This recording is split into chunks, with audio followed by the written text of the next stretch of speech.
Welcome. I am Jeff, and I am tired. I am so tired right now. But I haven't made a video in a while, and I really want to catch up with you with what's going on in the Hulk world. So right now, I'm gonna review two. I'm gonna talk about two issues of the Hulk, which are these two right here. When he fights the Fing Fang Foom, and the totally awesome Hulk. Do you see the cover of this? You should read this comic book because it is hilarious. I'll get to this. This is the fourth issue, but this is the third issue. So let me talk about this first. Now, what happens in the third issue is basically, he gets whatchamacall. He starts fighting the Fing Fang Foom, and they have an intense battle and everything. But what I really liked about that comic is they went back to what was going on and with Bruce Banner. Amadeus Cho teleported there where, like I said before, when Tony Stark and T'Challa, King of Wakanda, as Black Panther, was there. They were trying to contain the Hulk. And in the later issues, I can't remember if it was 3 and the 4th, but I'm just going to say it now. In the issues, they said Amadeus Cho found out that they were like the last resort. They weren't going to kill him, like I thought they were. I didn't know like Tony Stark had some way of killing him. What they actually intended to do, they were going to send the Hulk into the negative zone. I don't know what that is. It sounds terrifying. And it's supposedly a place where you can't get out, I think, as Google described it. And it's just really weird. And Amadeus Cho felt kind of bad for that, so, he was going to go in there, then they knock him out. Then they go back to him fighting the Fing Fang Foom. And, he in the end wins. But then Hellbender, the lady, she actually tranks the Hulk, and she puts him unconscious, and that's how that comic ends. What I really want to talk about is this one, and yes, and this does happen. Like, I'm not even kidding. When I was like, oh man, like, are they really gonna make out? Are they really? And it was so funny because the first page I opened, I saw it, I was like, no, I wanted to read what happened. Like, in the very first page I opened, it was them, like, all you saw to the right was, like, them clearly, like, no, read left to right, left to right. And so I started reading, the little tops. Basically, she has him in a chair, and she has him chained up. And, she starts getting close to him. It looks like she's about to make the first move. And all you see Amadeus Cho and the Hulk friend go like, and then Hellbender punches his face. And then he starts to apologize. I thought you were going in for a kiss. And she was like, no, I'm just checking your disc on your back. And he was like, oh, sorry about that. But then she's like, well, now that you mention it. And then smack to the kiss. Now keep this in mind. Do you remember when She-Hulk, Amadeus Cho's sister, and Spider-Man were there? So yeah, they have a little bot droid that follows the Hulk closely by. So, if he does lose his control, nobody that he cares about is in the vicinity, like his sister or Spider-Man. And the little bot thing, it can fly. It was looking through the window. It has eyes, so Matty Cho and everybody can see what's happening.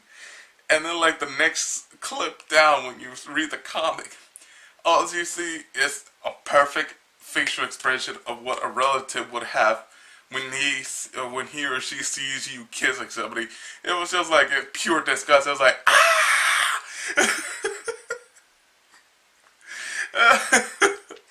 And then She-Hulk was like, oh. And then like Spidey, oh man, I think we should give him some privacy. That's what got me about this comic. This one right here, this one was funny. That was just too funny. I laughed a good couple of minutes, a good solid couple of minutes right there. And that brought night mood day. And what else? Another thing that I liked about that comic was that as it was going forward, I don't know what Amadeus Cho did, and it never tells you what formula or what he did to actually get the powers of Hulk, but this is basically what happens.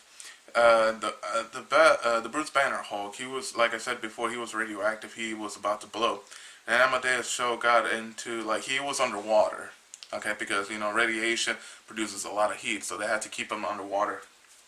And then he got into the suit without Iron Man's or T'Challa or the other scientist women's with knowledge.